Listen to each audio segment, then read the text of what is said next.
ખેડા જિલ્લાના માતર તાલુકામાં ભાજપની કચેરીનું વીજ જોડાણ કપાતા પક્ષની અંદર જ જાણે ભડકો થયો હોય તેવી સ્થિતિ છે। આ વીજ જોડાણ શું કપાયું, જાણે પક્ષને કરંટ લાગ્યો હોય તેવી સ્થિતિનું નિર્માણ થયું છે।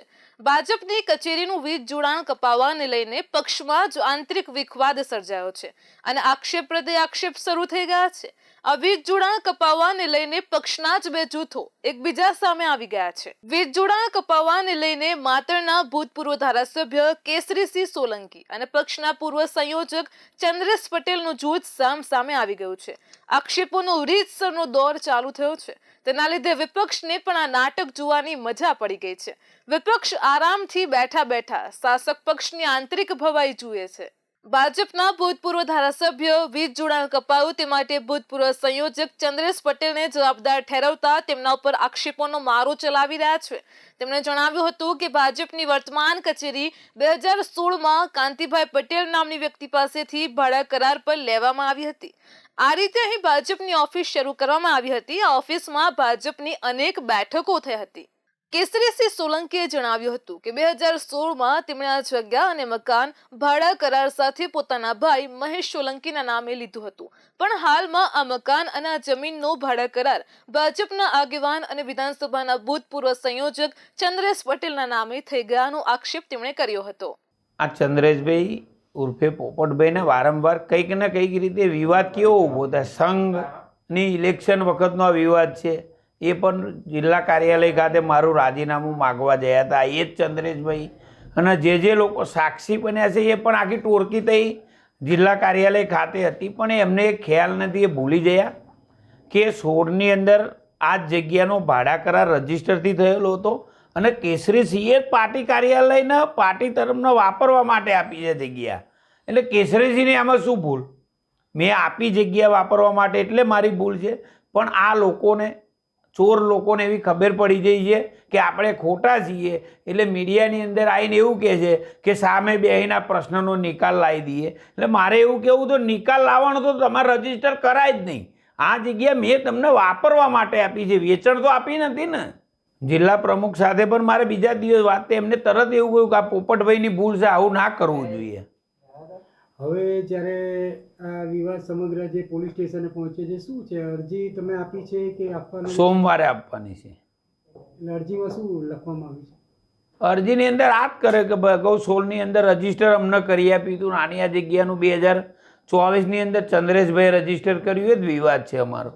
આ વિવાદ તો કંઈ છે જ નહીં। બીજો વિવાદ, હું તો કોઈ રાજકીય રીતે એમની જોડે કોઈ વાત નથી કરતો જ, હું મારી રીતે ધંધાકીય કામગીરી કરું છું। હું કોઈ એમનામ પડવા જ માગતો નથી, પણ તે છતાંય એ વારંવાર કંઈ ને કોઈ પ્રશ્નથી મારી સામે આવી જાય છે અને આના જ બધા રાજીનામું માગવાવાળા હતા, તે એમને ભૂલી ગયા રાજીનામું આપતી વખતે કે આ જગ્યા છે આપણે એમની જોડેથી ભાડે વાપરવા માટે લીધી, તો એ જગ્યા મારું રાજીનામું માગતા પહેલાં એમને જગ્યા મને આપીને જવું જોઈએ કે લો અમે આ તમારી જગ્યા પાછી પરત આપીએ છીએ એવું। આક્ષેપનો વળતો જવાબ આપતા ચંદ્રેશ પટેલે જણાવ્યું હતું કે આ મકાન અને જગ્યાનું ભાડું મકાન માલિકને સમયસર મળતું ન હતું। આના પગલે મકાન માલિકે મારો સંપર્ક સાધ્યો હતો। જૂના ભાડા કરાર કરનારા મકાન માલિક કાંતિ પટેલનું અવસાન થયા બાદ તેમના વારસદાર સાથે નવો કરાર મારા પોતાના એટલે ચંદ્રેશ પટેલના નામે કરવામાં આવ્યો હતો। મારા નામે આ કરાર પણ મેં ભાજપની સૂચના મુજબ અને પક્ષે આપેલી મંજૂરી મુજબ જ કર્યો હતો, તેમાં મારું કશું વ્યક્તિગત નથી। તેમણે પછી ઉમેર્યું હતું કે જૂના ભાડા કરાર પ્રમાણે મકાન માલિકને માંડ 4000 રૂપિયા ભાડું મળતું હતું અને તેને પોસાતું ન હતું, તેથી નવા માલિકને નવા ભાડા કરારમાં 7000 રૂપિયા મકાન ભાડું મળે તે નક્કી કરવામાં આવ્યું હતું। આ મકાન કંઈ મારા વપરાશ માટે નથી, પણ પક્ષના કાર્યકરોના ઉપયોગ માટે છે। પણ હવે જો કેસરીસિંહને તે પણ પેટમાં દુખતું હોય તો હું તે પણ રદ કરવા તૈયાર છું। પક્ષના સૂત્રોના જણાવ્યા પ્રમાણે કેસરીસિંહ સોલંકીને 2022માં ભાજપની વિધાનસભાની ટિકિટ ન મળી ત્યારથી તે નારાજ છે। આ નારાજગીના પગલે એક સમયે તેમણે ટિકિટ ન મળતા પક્ષની કચેરીને જ તાળા મારી દીધા હતા। તેના પછી ભાજપના અનેક વરિષ્ઠ નેતાઓની સમજાવટ પછી તે પક્ષની કચેરીને મારેલા તાળા ખોલવા માટે સંમત થયા હતા, પણ વિધાનસભાની ટિકિટ ન મળવાનો તેમનો અસંતોષ પક્ષમાં છુપો નથી। આના કારણે હવે તેઓ પક્ષના વિવિધ આગેવાનો સામે આક્ષેપ પણ કરી રહ્યા છે। જો કે આ વાત થઈ ભાડા કરારની, પણ વીજ જોડાણનું બિલ કેમ ન ભરાયું તેના અંગે પક્ષમાં કોઈ મગનું નામ મરી પાડવા તૈયાર નથી. સામાન્ય રીતે તો શાસક પક્ષની ગમે તે ઓફિસ હોય તેના વીજ જોડાણનું બિલ ભરાય જ જતું હોય છે. હવે ખેડા ભાજપની કચેરી એટલી ગરીબ થઈ ગઈ છે કે તે વીજ જોડાણનું બિલ ભરવા પણ સક્ષમ નથી. હાલમાં તો ખેડા ભાજપમાં આ વીજ જોડાણ ન ભરાયેલું બિલ કોના માથે ફાળવું તેની મથામણ ચાલી રહી છે. જ્યારે વીજ જોડાણ રદ કરનારી વીજ કંપનીનું તો કહેવું છે કે અમે તો નિયમ મુજબ જ કાર્યવાહી કરીએ છીએ. વીજ કરંટમાં એસી અને ડીસી એમ બે પ્રકાર હોય છે. હાલમાં ભાજપમાં આ જ સ્થિતિ છે. આ એસી ડીસીનું અસંતુલન ક્યાંક ખોરવાયું છે અને તેના કારણે વીજ બિલ ભરાયું નથી. અસંતોષનો ઉકળતો ચરુ ક્યાંક ને ક્યાંક વીજ બિલના સ્વરૂપમાં પ્રગટ થયો છે.